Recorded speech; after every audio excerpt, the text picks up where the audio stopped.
Today's experiment is a three-phase synchronous motor XD and XQ calculations. XD is direct axis, this is XD and it is XQ, direct axis reactance and the quadrature axis reactance. So nameplate details of the machine that we are testing here is given on the nameplate. Left side is a DC shunt motor, right side is a alternator. So this DC shunt motor is act as a prime mover to run this alternator. The ratings of the alternators are given here: 3 kVA, 1500 RPM, 4.5 amperes, 450 volts, so 3 phase 50 Hz.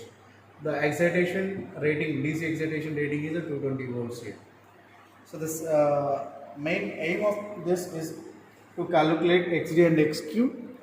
The apparatus required is 1 ammeter, 5 amperes rating, voltmeter, 300 volts rating, rear start and a 3-phase variac. So the circuit setup is given here in this.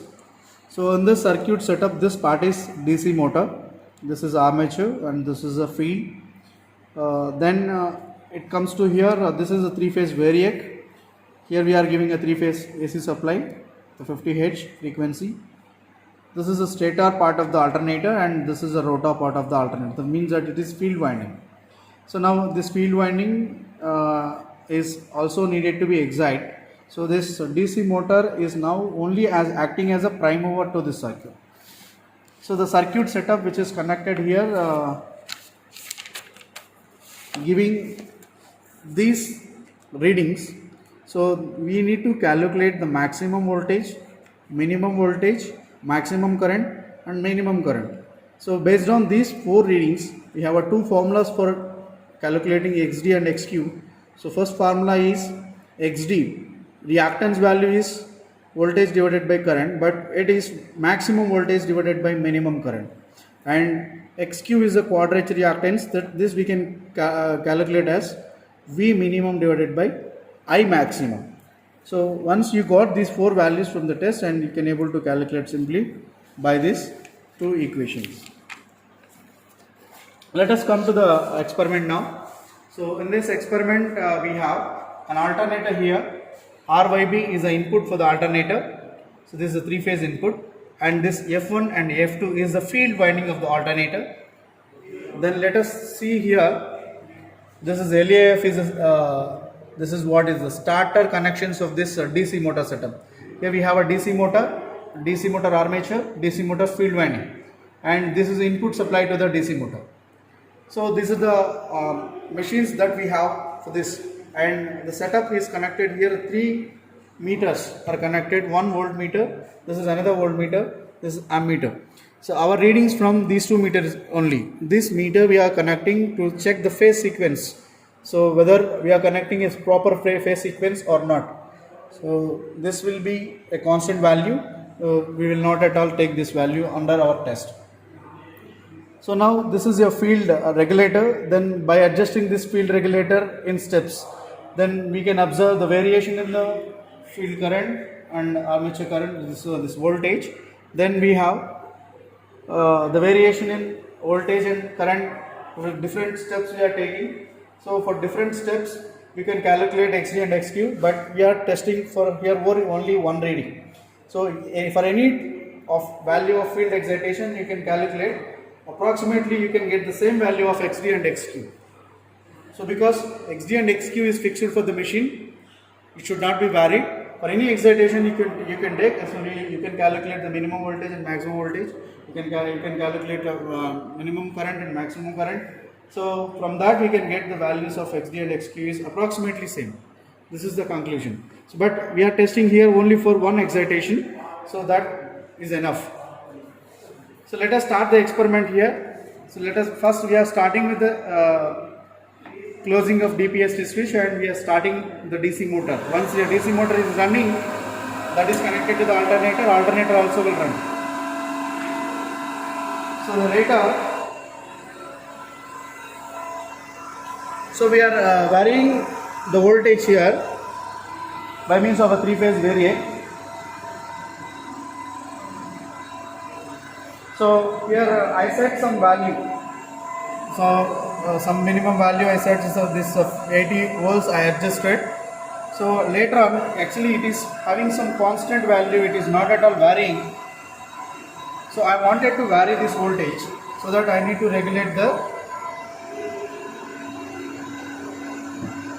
regulate the field rheostat of the DC motor, so now also there is no variation in this,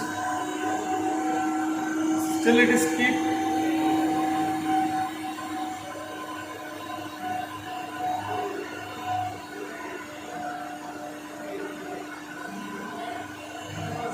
right. So I have adjusted that some variation should be observed in this two scales of this particular meters. So now we should take the readings of these two. First one I can take V max, second one is V minimum, third one is I maximum, fourth one is I minimum. So how to take this V max, V min, I max, I min in the sense, this is fluctuating between the two limits. One is minimum, another one is maximum. So on the scale, so which one is find the minimum for this pointer, that we can call as a V minimum, because it's a voltage. So it's around 75, 76, 77 and 78. It is regulating around about 78 volts is a V minimum. The maximum voltage is 81 volts. We can have maximum voltage is 81 volts. Similarly, in the current also we can observe the maximum current it is going for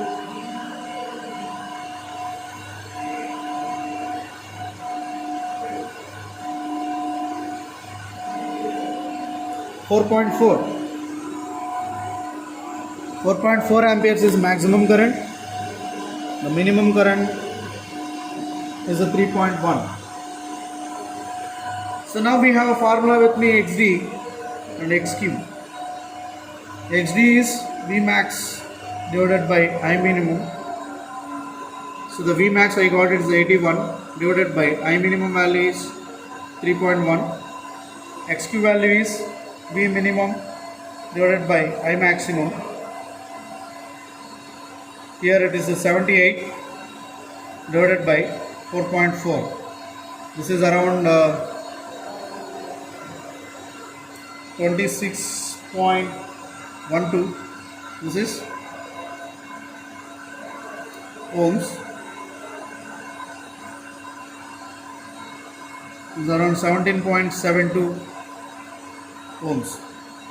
Actually, the thing is 150 scale, this one 5 ampere scale. So actually this is divided by 2, this reading should be divided by 2. We need to get the value of divided by 2, and here it is divided by 2. So it is multiplied by 2, it is also multiplied by 2. So finally we will get the value of XD is equals to 52.14. Right. 24. XQ equals to 35.44. So these two are the XD and XQ values from this experiment. So for any excitation you can take almost approximately the same values as you get in the previous case, you can also get here.